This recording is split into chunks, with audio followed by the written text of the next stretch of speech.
This is a behind-the-scenes look into how I made the Rebel Cowboy. It's a short documentary about a farmer who transformed his farm from an industrial operation into a regenerative operation, and I did this with absolutely no budget.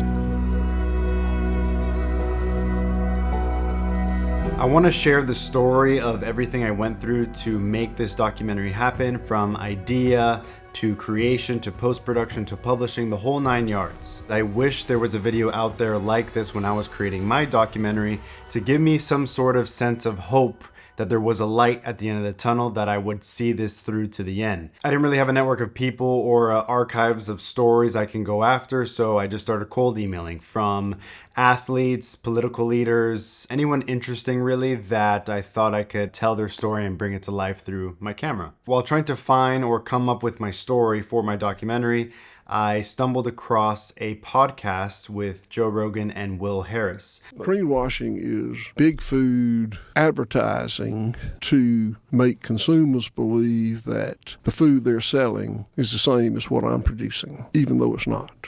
As I was listening, I could see the images that were being created in my head just from listening to what he was saying. So I was like, this is it. I'm going to bring this guy's story to life. So I shot him an email.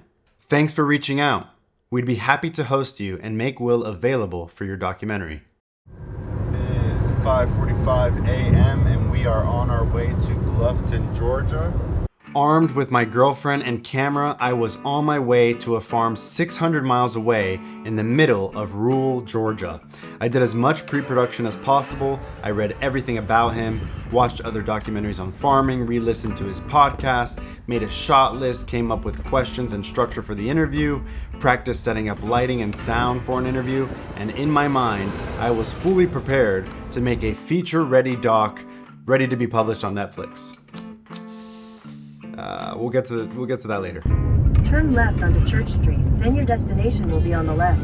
I was excited. I was finally pursuing a project for no other reason than just because I wanted to. No money, no external pressure, no clients, just me, my camera, an amazing character, and pure creativity. His farm became the film set. Bluffton, Georgia, established in 1815. So nice. Production consisted of 4 shooting days, and on the first day I just introduced myself to Will. I was kind of nervous and I just wanted to get to know him a little bit before sticking cameras in his face, and then we just went around getting some establishing shots and getting situated for the shoot days to come. Oh, I just crashed the drone. Okay, we're super close to the drone. Drone is spotted. Come on, drone. Yes! It's alive! We got the drone on the operating table. We got some Gorilla Glue. Okay, she's holding. Hopefully it'll be dry in the morning and ready to fly. Day 2. We met up with Will and we got to know him as he gave us a tour of the farm. I asked him questions along the way and just got to know him and how his farm operates, all whilst filming. We got to tour the processing plant and just gather B-roll really.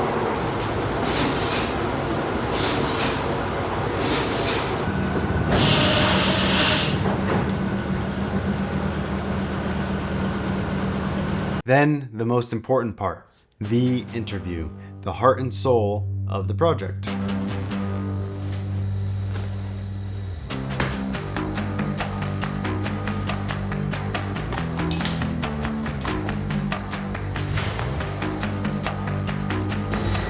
Okay, so right now I have the boom pole about a foot away from my face. We spent quite some time setting up the backdrop to reflect Will's personality and got to interviewing. This was really the most interesting part for me because I got to ask him everything I wanted to satisfy my curiosity. I had my own questions written out, but I tried to let the conversation just flow, but I would go back to my bullet points just to make sure I covered everything I planned out for my story. I took a bunch of mental notes during the interview, and this day I was super determined to get B-roll that reflected that. Specifically, I really wanted to get a scene to cover what rotational grazing is, because that is kind of the whole basis of what regenerative farming is based around.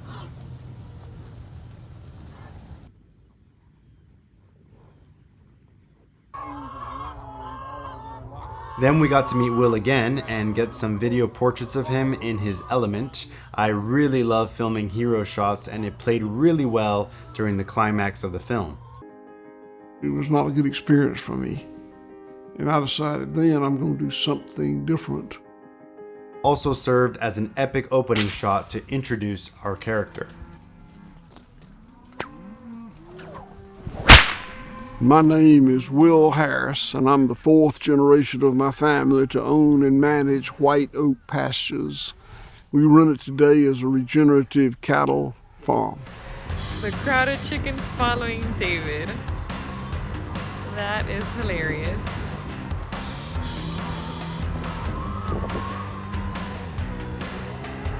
Walking through a cow field right now. Got a bunch of cows here. We're gonna get some cow B-roll. Got the sun setting in the background. Let's do this. I got some footage of the cows not just standing and eating grass like they normally do, but I got them running around. They were actually just running away from me. But it perfectly showed how free they really are and the stark contrast between that and traditional industrial operations. Walking up the glass cow gate. Did as much as I could in the past 3 days. Honestly, it was a lot harder than I thought it was gonna be. Check out the bites from the cow field. Oh, the mosquitoes here are next level. Last day was really just a half day, and we got a bunch of footage of the chickens. Really want to show that as well. Feels so good to wrap up my shoot. Finish up the last shots with the chickens right now. I know I got so much freaking footage, and I am very scared for this edit, but I guess that's a good sign. And you know, we have a 9-hour drive back home, so hopefully I'm not missing anything. And if I do, well, I'll figure it out in the edit. Post-production, which, because I didn't do the proper pre-production, which we'll get to later, was a 9-month journey. Right now, I am going through all the footage I shot at White Oak Pastures. It's about 20 hours of footage, I would say. I decided I'm just gonna go through all of it and then start cutting according to just dialogue and then build the story from there. You know, there's times that you get bored, but you really just have to push yourself through it, drink some coffee, just get it done. Every time I wasn't with the client shooting, I would be editing. I would try not to take on clients. I would never reach out. I would just do what came my way so I could be in here editing. I just finished going through this interview with Will, and I just feel this sense of like, fuck, what am I going to do with all this footage? How am I going to turn his whole interview into a story? I have an hour and a half of good talking points, so I gotta figure out how I'm gonna chop this up. I would edit and edit and edit and edit. I organized the entire interview into sections, chopped it all up, made it all precise, in order, and it was a 2.5 hour long interview that I had to condense down to maybe 20 minutes of total spoken words. It felt never ending. I thought I had pre-produced this and done all my work, and research before going up there, but I feel like I really didn't, and I'm just left with a bunch of very cool footage that is pretty and nice, but there's no structure or story attached to it. So I'm trying to figure out what my intro is gonna be, which is the most important part, the intro and the ending. So I'm here just writing notes and notes and notes of what it could possibly be. There was long periods where I really felt like I was going nowhere. I mean, I would sit down in the edit bay for an entire day and basically nothing had changed because I couldn't make a decision on what goes where, but I kept on, chipped at it every single day. And during these long periods where I felt like I was going nowhere, I would think, would I have been better off if I spent my time doing something else? What am I even doing? I'm not a real documentary filmmaker. I don't have a crew. It's just me. I've never edited something like this before. It's not going to resonate with anyone. It's not a true documentary. Nothing is actually unfolding in front of the camera. You're just telling a topic. I mean, the list goes on. All this doubt, but kept on and kept on and kept on, trying to find the story in the footage I had captured. Since the last update, I've pretty much got my intro down. I'm gonna be putting clips on top of this. I've organized everything semi in order. And since I didn't know what to do with all my footage, I started to break everything down into timelines by scene. So for example, this is zero waste. Whenever we talk about the zero waste of the farm, soil running off, the processing plant, moving the turkeys and goats and sheep, etc., etc., etc. Now it's time to dive into my draft 2 and really put everything in order and then start trimming off the fat.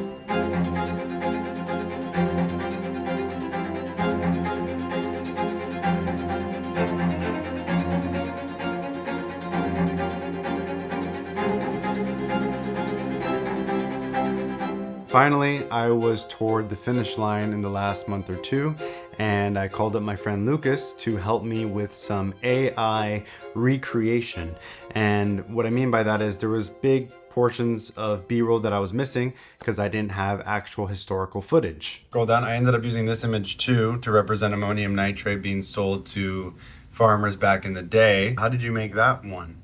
I made that one also with ChatGPT. Started here. Now I need, in the same style of a bag of ammonium nitrate and with hands shaking, like making a deal over the bag. Please make sure to have the same colorful 1940s style. And generates a few. I didn't like this one. It looked kind of more like a, I don't know. Like a cereal box. Like a cereal box. And then I said it has to have more of a rural farm background.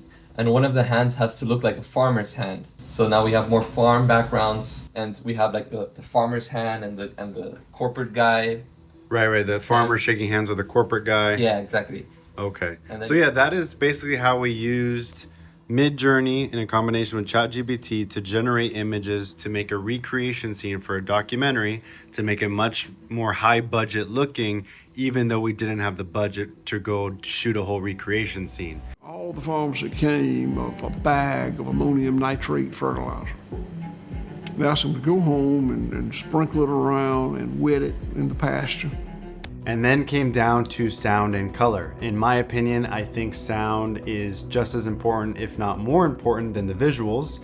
So I spent a lot of time doing all the sound design, putting sound effects for absolutely everything I could, whether they felt real or not. I just tried to enhance the story with them.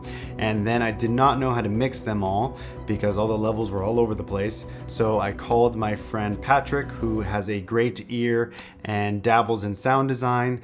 And we went ahead and collaborated with the DaVinci Cloud feature, and he was able to really mix the whole thing together, add his own sound effects as well to enhance it even more. It sounds fantastic. So I was really happy with that, and it makes the visuals look even better.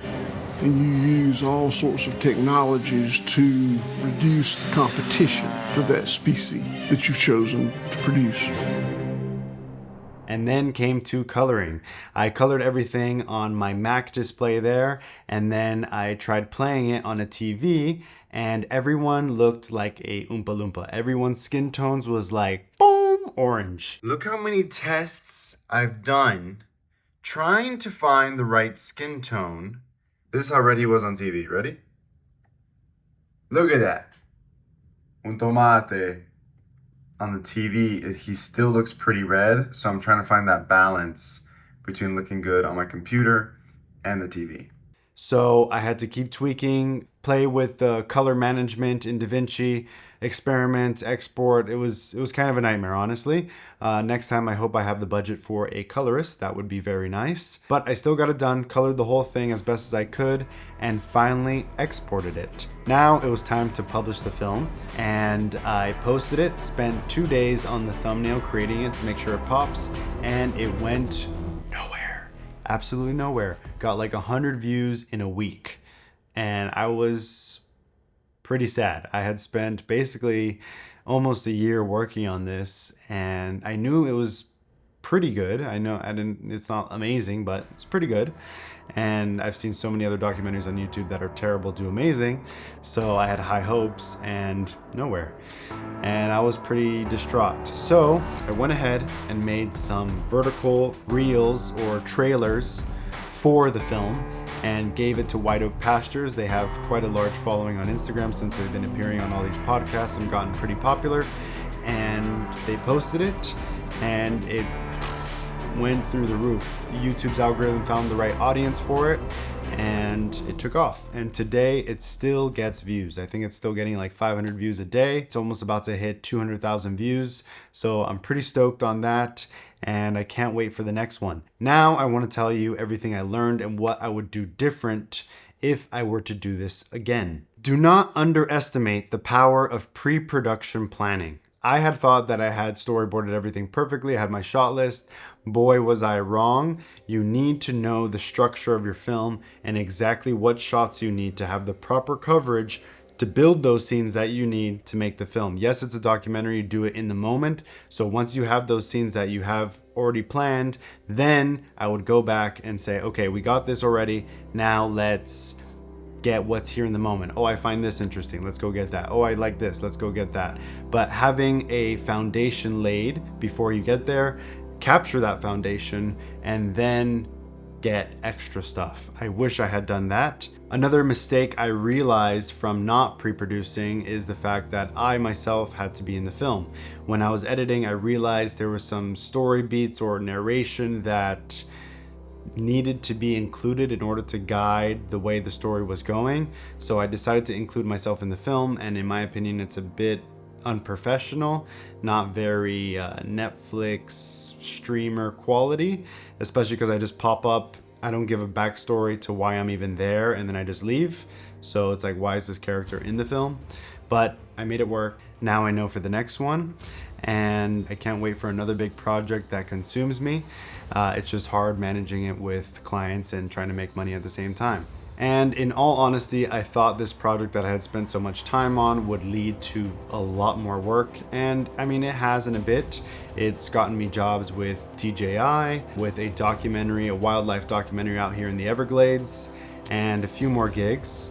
And it taught me a lot. So I hope this gives you a perspective that will help you complete your film. If you're struggling like me and you were months into it feeling like you were going nowhere, I mean, me too, bro. I made this to see if someone out there would relate to this story and maybe help you get to the finish line in your documentary. There is a light at the end of the tunnel. And if you have any questions about how I produce this, I will answer every single question in the comment section down below. Now I just need to make the next big project that sets my soul on fire. And you do too. So catch you in the next one. Peace.